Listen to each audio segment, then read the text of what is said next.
শিৱসাগৰ সমষ্টি ৰাজহুৱা প্ৰস্ৰাৱগাৰে স্থান পালে ৰাজ্যৰ বিধানসভাত মন্ত্ৰী অজন্তা নেওগে ক'লে ৰংঘৰত প্ৰস্ৰাৱগাৰ লেতেৰা মন্ত্ৰী অজন্তা নেওগে উত্থাপন কৰা অভিযোগৰ অস্বীকাৰ কৰি বিধায়ক অখিল গগৈ ক'লে ৰংঘৰ কাৰেংঘৰৰ মই চিকাই থৈছো বুলি উল্লেখ কৰিলে অখিল গগৈ এই বিতৰ্কৰ পাছতে ৰংঘৰত উপস্থিত হৈছিল আমাৰ সাংবাদিক শিৱসাগৰৰ ৰংঘৰত ৰাজহুৱা প্ৰস্ৰাৱগাৰ আছে যদি উপযুক্ত নহয় চৌহদত থকা খোৱাপানী যোগান ব্যৱস্থা বিকল হৈ আছে একাংশ লোকৰ অভিযোগ যে বিধানসভাত বিষয়টো উত্থাপিত হোৱাৰ পাছতে সাফাই কৰ্মত ব্যস্ত হৈছে এতিয়া কৰ্মচাৰীসকল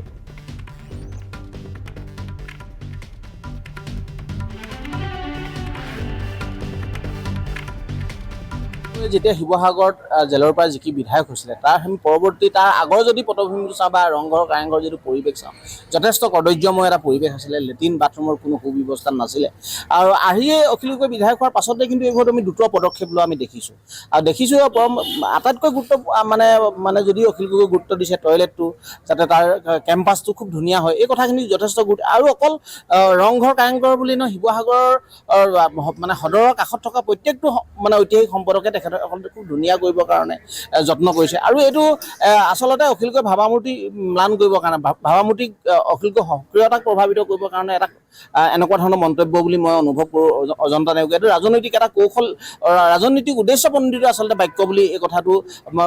অজন্তা নেওগৰ মন্তব্য ৰাজনৈতিক উদ্দেশ্যপ্ৰণোদিত আৰু সঁচাকৈ অখিল গগৈ বিধায়ক হোৱাৰ পাছত ইয়াৰ যথেষ্ট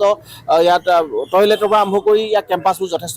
ধুনীয়া হৈছে আমাৰ শিৱদৌলৰ যথেষ্ট উন্নতি কৰাৰ অৱকাশ আছে আটাইতকৈ ভাল লগা কথাটো যে ইতিমধ্যে এইটো গৱেষণা হৈ আছে এটা আমাৰ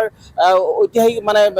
বিশ্ব ঐতিহ্য ক্ষেত্ৰৰ ফালে যে টেণ্টেটিভ লিষ্টৰ ফালে গোটেই প্ৰক্ৰিয়াটো গৈ আছে এইটো কথা অখিল গগৈ সক্ৰিয়তাৰ ফলতে আচলতে এইটো সম্ভৱ হৈ দিছে এই কথাখিনি সকলোৱে ইতিমধ্যে শিৱসাগৰৰ মানুহে জানে আৰু এই কথাটো হিচাপে আচলতে এই সক্ৰিয়তাটো দেখি এইবাৰ পুনৰবাৰ অখিল গগৈ বিধায়ক হৈছে এইটো সঁচাকৈ লজ্জাজনক আৰু দুৰ্ভাগ্যজনক বিষয়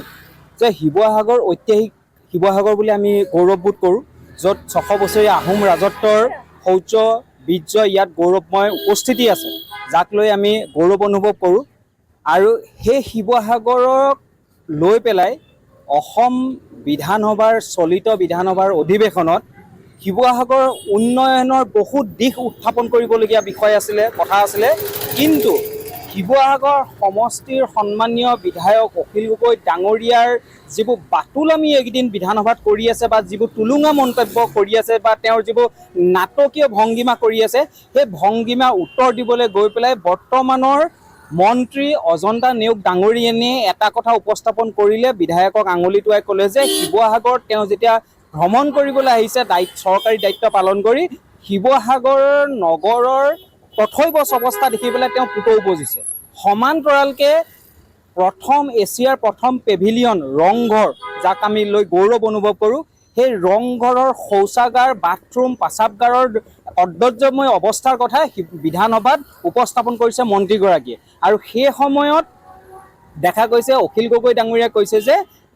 ৰংঘৰ তেওঁ চিকচিকীয়া কৰি থৈছে কিন্তু আজিৰ ডেটত যদি আপুনি ৰংঘৰ পৰিভ্ৰমণ কৰিবলৈ যায় তেন্তে ৰংঘৰ দুটা বাথৰুম লোহাৰ শিকলি দি বন্ধ কৰি থৈছে আৰু কালি যেতিয়া বিধানসভাত এই বিষয়টো উপস্থাপন হ'ল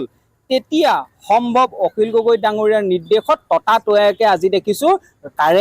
ৰংঘৰৰ ভিতৰত যিটো শৌচাগাৰ বাথৰুমৰ ব্যৱস্থা আছিল সেই যি কদৰ্যময় অৱস্থা আছিল পুতিগোন্ধময় অৱস্থা আছিল সেই পুতিগোন্ধময় অৱস্থাৰ ওপৰত চূণতেল সনা পৰিলক্ষিত হৈছে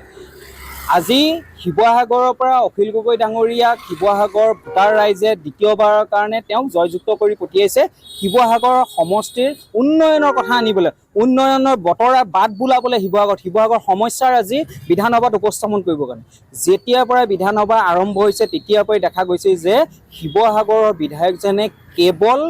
ভাওনাৰ বচন গাইছে কেতিয়াবা যদি কংস বচন গাইছে কেতিয়াবা পুতনা বচন গাইছে কেতিয়াবা বকাসুৰৰ বচন গাইছে ভালৰ নামত একো নাই আৰু শিৱসাগৰ সমষ্টিৰ যেতিয়াৰ পৰা শিৱসাগৰ জিলা অবিভক্ত শিৱসাগৰ জিলা ভাগ হৈ শিৱসাগৰ জিলা গঠন হ'ল তেতিয়াৰ পৰা যিমানখিনি আমাৰ ইয়াৰ পৰা জনপ্ৰতিনিধি নিৰ্বাচিত হৈ পেলাই বিধানসভালৈ গ'ল তেতিয়াৰ পৰা দেখা গৈছে যে কেৱল শিৱসাগৰ বৰ্তমানৰ যিজন বিধায়ক সেইজন বিধায়কে মাত্ৰ খেদা খাই গটা খাই শিৱসাগৰ সমষ্টিৰ নাক কাণ কাটি লজ্জা অনুভৱ কৰাইছে শিৱসাগৰ তেওঁ আচলতে এই কথাত গাত নালাগে কাৰণ তেওঁ স্বাভিমানী শিৱসাগৰীয়া নহয় তেওঁ জন্মহতে শিৱসাগৰীয়া নহয় তেওঁ ইয়াত হেলিকপ্টাৰ লেণ্ডিং হৈ পেলাই ইয়াত শিৱসাগৰীয়া হোৱা শিৱসাগৰ ৰাইজে তেওঁক ভোট দি জয়যুক্ত কৰিছিলে উন্নয়নৰ কিবা কৰিবগৈ উন্নয়নৰ নামত একো নাই কেৱল বিধানসভাৰ মাজত গৈ পেলাই মুখ্যমন্ত্ৰীক গালিৰ পৰা বিভাগীয়